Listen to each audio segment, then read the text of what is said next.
Good afternoon. There have been a lot of conflicting reports and rumors today about the cuts issued by the Trump administration last night to programs that affect average Americans.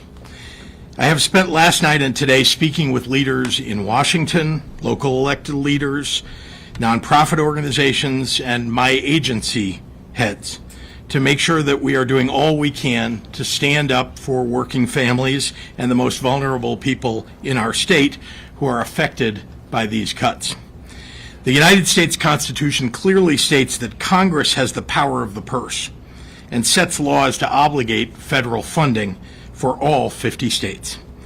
What Donald Trump tried to do in the last 24 hours is illegal. Let's be clear. This is a demonstration of cruelty against people who depend on us, working families who rely on federal assistance to pay their rent, people who need help paying their utility bills, parents who need critical programs like Head Start for quality, affordable childcare, and 3.5 million Illinoisans who get their health insurance through Medicaid.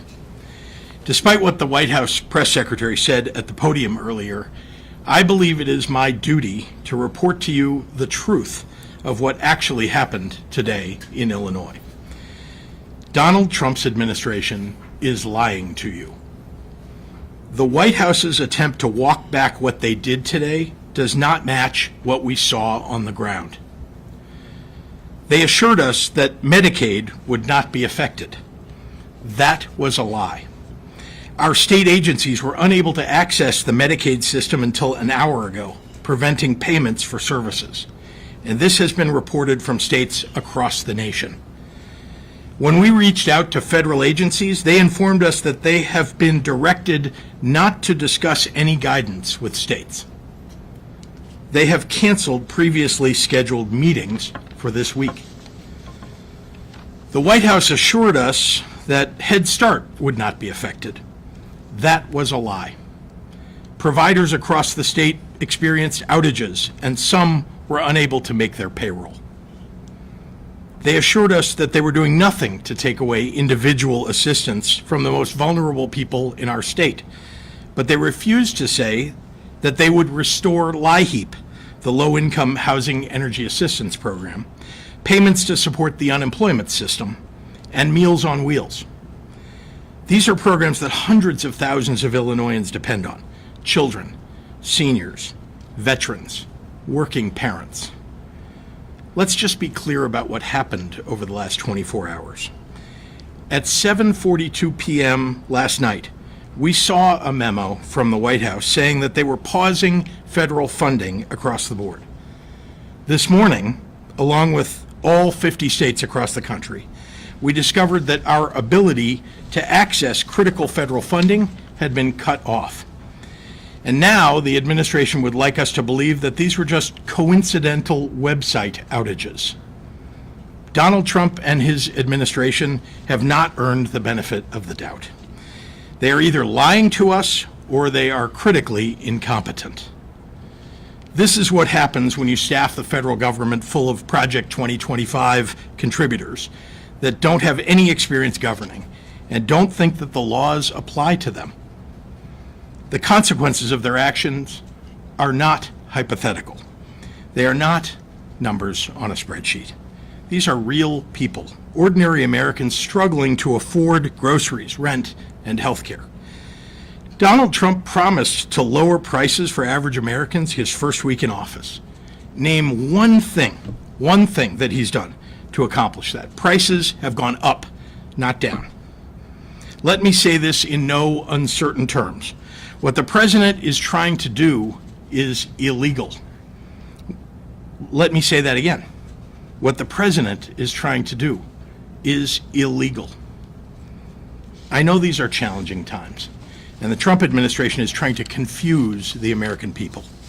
That's why it's so important that we speak plainly. I was very happy to hear as I entered this room today that an administrative stay has been granted. Let me assure you, the state of Illinois will fight this unlawful order with everything we have. We're working with the Attorney General, who has moved forward with other states to continue pursuing legal action to protect the people of Illinois. Last November, on the day after the election, I made a promise to the people of Illinois. When it comes to threats to our freedom, health, or security, if you come for my people, you come through me. And with that, I'd like to introduce our Lieutenant Governor, Juliana Stratton. Hello, everyone. I am deeply disturbed by the actions that bring us together. The Trump administration has made an unquestionable declaration of where their values lie. This is an attack on the nation's most vulnerable populations to cut seniors off from food or strip access to health care from critical patients. Is a display of cruelty driven by the values of this new administration. If it feels like you are being asked to subscribe to a nation fueled by hate over hope and retribution over problem solving, you are not imagining things. Whatever you are feeling right now is justified. And because the actions taken today do not respond to the very real needs of everyday Americans, you're going to hear a lot of noise. Hear me when I say, no amount of backpedaling can override the truth they just dropped at our feet. This dizziness, this nausea, the panic, it's all intentional. It is not a mistake that websites are suddenly going dark just as people start to ask questions. This level of chaos was intended when President Trump and the people in his ear made these decisions. Let's stop ourselves from thinking in numbers and start thinking of faces. A family relying on federal utility support could go cold as soon as tonight. An expecting mother with an ultrasound scheduled tomorrow may still be wondering if Medicaid will cover that appointment. And a nonprofit in your community, meeting the needs of your neighbors, is about to conduct layoffs or close their doors completely. Someone you love will suffer because Trump's administration has chosen to trample on the United States Constitution and dishonor the promises made to the people who elected them. The comparison between what drives leaders across this country has never been laid out more clearly. Every year, since the Pritzker-Stratton administration stepped into office, we have clawed higher and higher out of the hole our predecessors dug. And year after year, Illinois has gotten stronger. Illinois is a resilient state, home to the most resilient people. We weather the harshest winters, and every spring we emerge more vibrant than we were at the first snowfall. But right now, we are standing in the middle of an Arctic blast, perpetuated by ego and a disdain for basic human decency. But we will not be buried, because we, your leaders, made a promise to stand up for each and every one of you, whether you agree with us or not. If you take nothing else away from today, take this. Donald Trump's administration has declared that their values are rooted in hate and the whims of a small few, but Illinois' values are rooted in compassion as we work to uplift every community and every person without discrimination. There is no hate in Illinois' heart. I cannot say the same for the White Houses. Elections have consequences, and they're playing out right before your very eyes. And with that, I'll pass it to Attorney General Kwame Raoul. Thank you, Lieutenant Governor. Last night, I had one of my staff members stay up most of the night drafting a lawsuit in conjunction with 4 other states who were contributing to the drafting of the lawsuit that will be filed today in Rhode Island. On behalf of Americans and all Illinois residents, I want to thank the governor and all the agencies that contributed to getting us the needed information for this action. The framers of our Constitution gave the power of the purse to Congress, not to the president. In our lawsuit, we allege that our Constitution, through the separation of powers in Article 1, Section 1, and through the spending clause, gives Congress alone the responsibility to approve the appropriation and spending of federal funds, including to the states. The executive branch does not have the authority under the Constitution or federal law to pause or impose conditions on federal funding when those actions are arbitrary and capricious or otherwise violate the law, including the Administrative Procedures Act. This freeze will have a devastating impact, as you've heard, but it will have a devastating impact on public safety, prosperity, and quality of life for all Americans, and certainly citizens in the state of Illinois. I want to state clearly that Democrats and Republicans alike will negatively be impacted by the pause in funding. It impacts our office's ability to go after offenders who prey on our children, because it impacts our Internet Crimes Against Children Task Force. That task force has enabled us to capture a record number of child predators.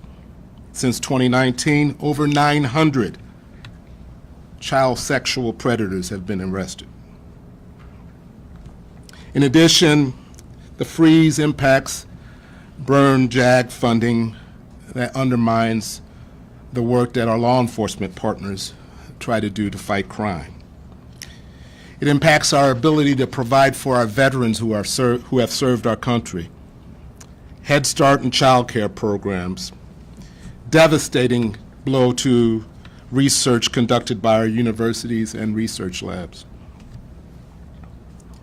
It takes away critical support to operations for agriculture. And, you know, we heard a lot about the price of eggs over the last few weeks.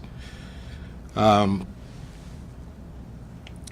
of the things it impacts is the ability for inspectors to make sure that salmonella doesn't contaminate our eggs and creates a backlog.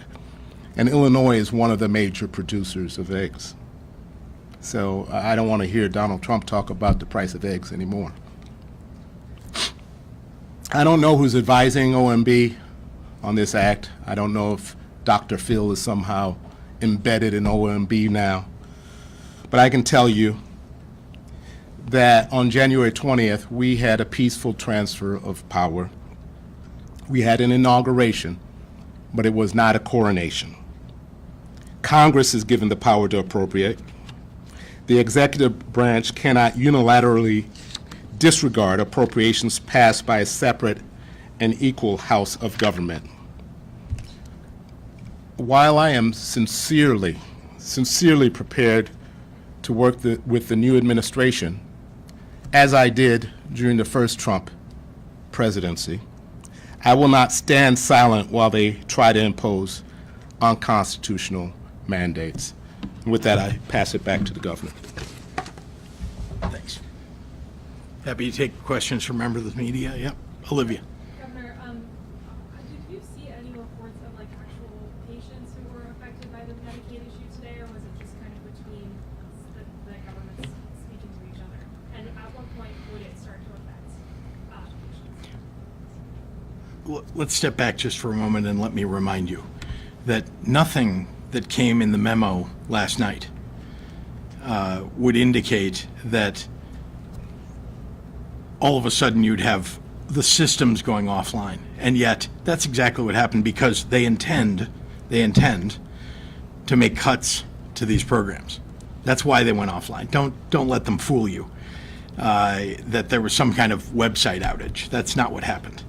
And so when does this affect people? Well, every day we access the Medicaid system to get reimbursed for people's services that they get from their doctors. Every day. $104 million is what we would have gotten today had we been able to access it on time. And so it does affect us, and it affects people's ability to access services. And let me remind you again that their intention was not to pull it back online today. It's clear, right? You think it's an accident that the memo came out last night, and then this morning our state agencies like Medicaid could not access those systems. It's not an accident. The intention here is to disrupt. The intention here is to make cuts, and it will affect people all across our state. Yeah. Governor, how does Tina. this impact your planning for your budget this year, what you've seen so far? We're on day 9.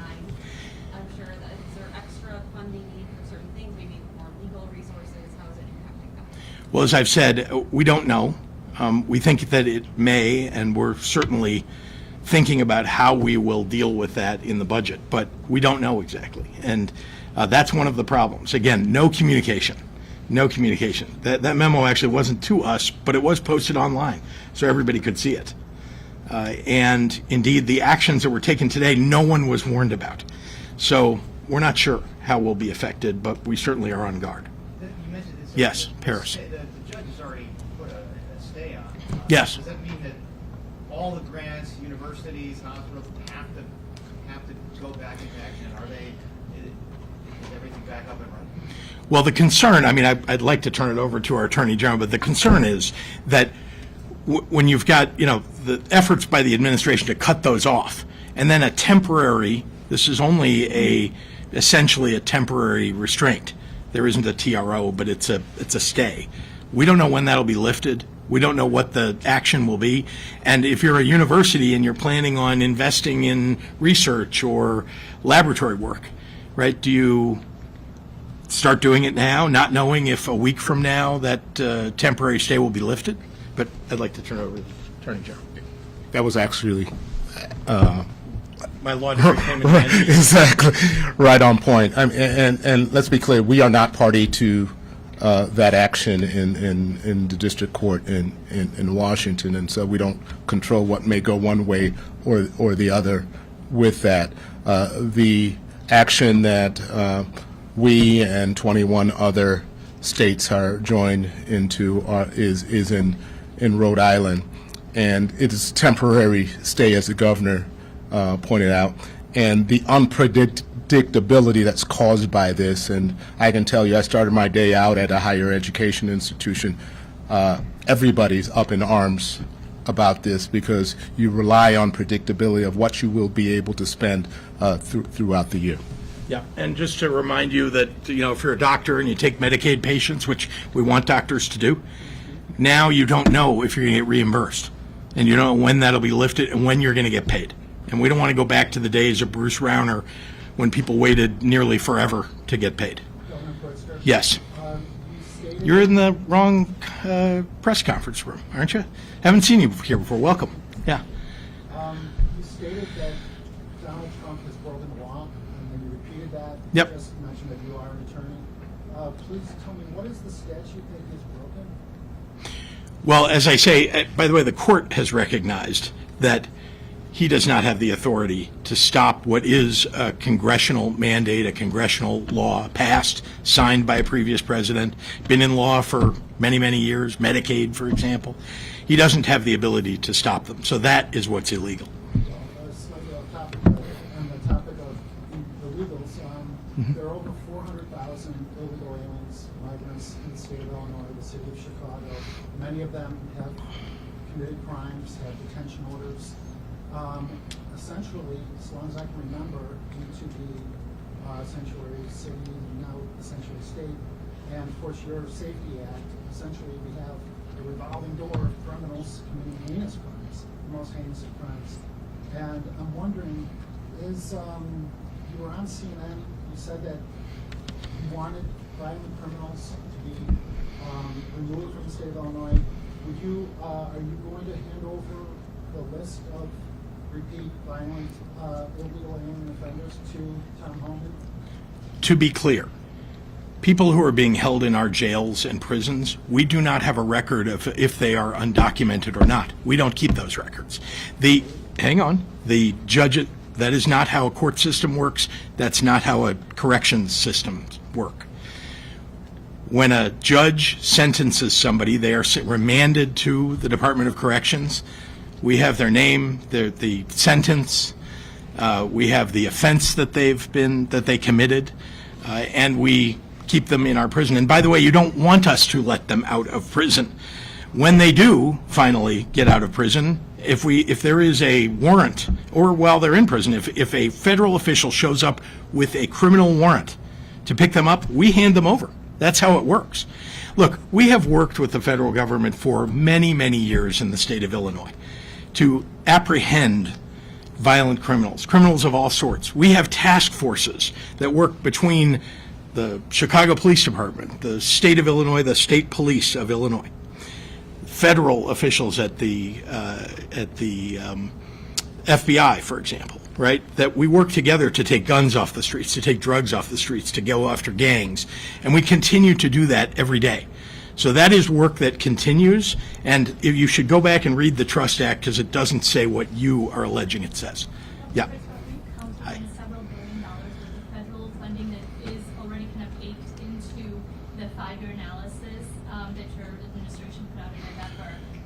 I mean, there's about $4 billion, each year that roughly you get from the federal government. Yeah. So with the deficit already projected, are you counting on that federal? We're relying on the law, which says that, no, I mean, really, this is every year we know, this is the way we make projections. This has happened not just under Joe Biden or Donald Trump, but for many, many years in the past, right? If there is federal funding that is to come to the states, Medicaid is an example of it, we know what we will get from the Medicaid system when we submit those bills. Given the uncertainty now, how are you planning on? You can't. And as I said to Tina just a few minutes ago, we don't know exactly. We don't know what the impact on our budget will be. We're certainly trying to determine what contingencies we need to make.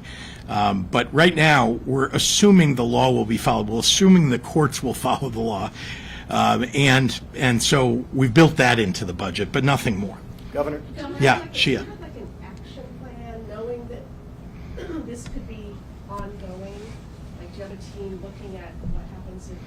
Well, this is less than 24 hours old, so I appreciate your giving us credit for being able. This would be coming. Not quite like this. This was literally, this memo that came out last night was something quite sweeping. Now, could you imagine that they would go after the programs that they're going after? Sure, but certainly not all at once, which is what they've done. And we've seen it across the country. I've talked to governors, I've talked to other federal elected officials. No one expected this. Yeah. Can I ask you this, though? Other than legal challenges, what really can you do? As the Lieutenant Governor mentioned, elections have consequences. Yeah. And he has a majority in the House and the Senate. So other than complaining, what can you do? Well, again, we can make sure that we're following the law, which we always do, and that the federal government is following the law when it comes to the state of Illinois. So that's most of what we can do. I think the rest is we've passed laws in the state of Illinois to protect people, and we'll continue to look for ways to continue to focus in on the things that are most threatened, and where they are threatened, we will take action. Discretionary funding. Wait, I'm sorry, I want to get somebody who hasn't. Governor, several of the Yes. nonprofits that rely on this funding have said that they've received questionnaires from the federal government asking very specific questions on how they use this funding, whether they use it to support the undocumented, whether it supports abortion. Should these programs, these leaders of these programs, should they be concerned? What message does it send that these types of questions are being asked of these nonprofits? Well, first of all, I would ask the question, does the law suggest that the federal government has the ability now to impose new restrictions by virtue of the questions that may be asked? I don't know the answer to because I don't know which agencies you're talking about, but I do know that they should make sure that they have a good attorney. Unfortunately, I think what the Trump administration is doing is a full employment act for lawyers. And the fact is that we need to protect the agencies that are serving the people of Illinois, so we're going to do everything that we can in Illinois to protect them. Yeah. Please clarify, have you been in contact with the administration? Have they reached out to you? Have you reached out to them and just not heard anything? I think I said earlier in my remarks that when our agencies reached out to the federal agencies, we literally were informed that they are not to speak with us. Yeah. Yes. Can you explain how the Head Start program and the child care centers here in Illinois are going to be affected? Yeah. So I don't know how they'll be affected in the future. I can tell you what happened today and therefore what could happen. Today, there were several agencies, Head Start agencies, that would not have been able to pay their payrolls. And indeed, one of them informed us that if they couldn't get paid by the end of the day, that they might have to close their doors and lay everybody off. So, look, we know from the pandemic that our child care system across the country is fragile. And if you take 1 day, 1 week, 1 month away from those payments, away from those agencies, they will likely close because they're on the edge. Remember, a lot of the agencies that provide these services don't have a balance sheet. So they don't have a bank account they can go to and rely upon while they're waiting to get paid. We saw that once again in Illinois under the previous governor when there were 2 years without a budget. We saw lots of agencies close, and they sometimes never reopen. So the danger is very, very high. Governor, can you talk about the impacts of higher education, how you're planning on watching out for it as soon as this does come through? Again, we have contemplated what might happen, and I think you saw today that there were a couple of universities that have stopped some of the programs that they were planning to go forward with. Again, not because they were in violation of law, but because they've been threatened now by the President of the United States and his administration unlawfully. But they are concerned that, waiting for a judge to finally make a decision might be devastating for a university. So we're going to do everything we can to protect them, but there are some things, we cannot make up for billions of dollars of Medicaid that might be taken away from the state of Illinois. We cannot make up for hundreds of millions of dollars that might go to universities or might be taken away from our state universities. So I'm concerned, deeply concerned. This will be the last question. What is your contingency plan, though? I just really want to understand. We've got like 2 or 3 weeks left in the budget, so there must be something that you can tell us in terms of the steps that the state is taking to address some of this. Look, you saw that that COVID-19 you couldn't plan for.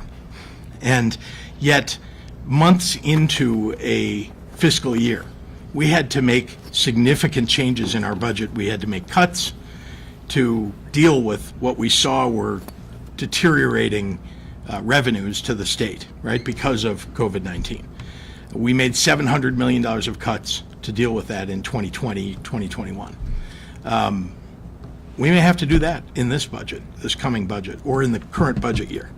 We just don't know. And so when you say contingency plans, it's not like there's some, magic money that's sitting in, buried under the governor's mansion or buried under the Capitol. There just isn't. We'll do what we need to do when the time comes, but we certainly are evaluating what that challenge might be and how we might overcome it. But I don't have an answer for you today. Again, 21 hours after we've been informed. Thanks, everybody. Yep, thank you.